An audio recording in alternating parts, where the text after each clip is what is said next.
A automedicação é uma prática considerada irresponsável e que pode causar consequências graves à saúde. Vamos agora ao encontro da Jerusa Ferreira no Hospital do Prenda. Jerusa, quais são as razões que levam algumas pessoas a automedicarem-se? Boa noite. Boa noite, Paulino Mendes. São várias razões que levam algumas pessoas à prática da automedicação. Alguns fármacos para combater a tosse, fadiga e dores de cabeça são os mais procurados. É sobre automedicação que vamos continuar a falar. Comigo está o Dr. Zangulo, que é especialista em ciências farmacêuticas. Boa noite, doutor. Quais são as consequências da automedicação?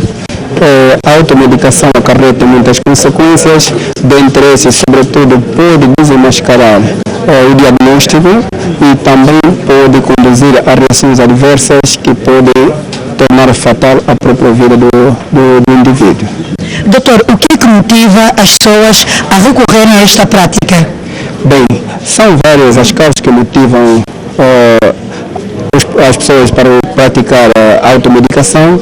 Algumas delas, sobretudo, a dificuldade de acesso ao médico, sobretudo a localização e a distância do acesso ao médico.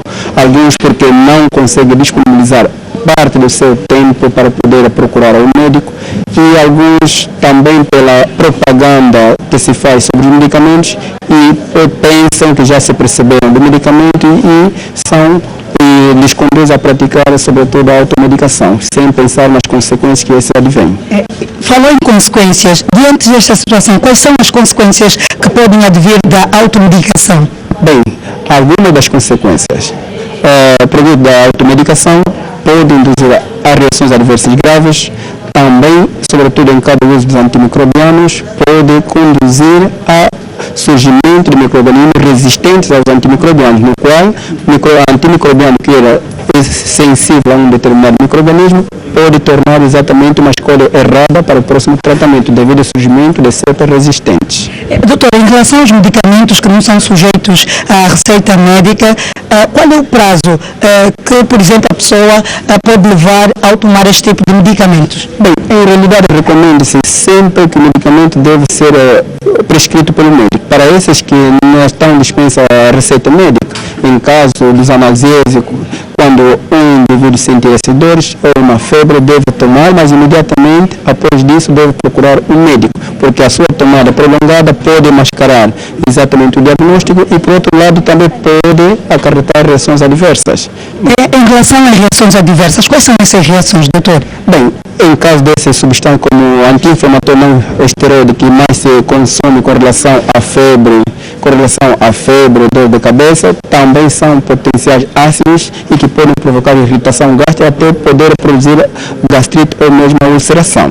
E também podem, em casos antimicrobianos como os beta-lactases, as penicilinas, as cefalosporinas, podem exatamente induzir a uma reação adversa mais temida, que é a reação de hipersensibilidade, porque são potenciais produtores da reação de hipersensibilidade. Muito obrigada, Dr. Zangulo.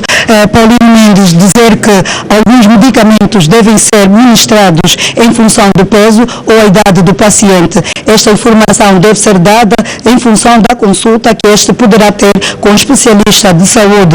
Dizer ainda que a partir de uma milésima de medicamentos, o paciente pode morrer. Boa noite, Paulino Mendes.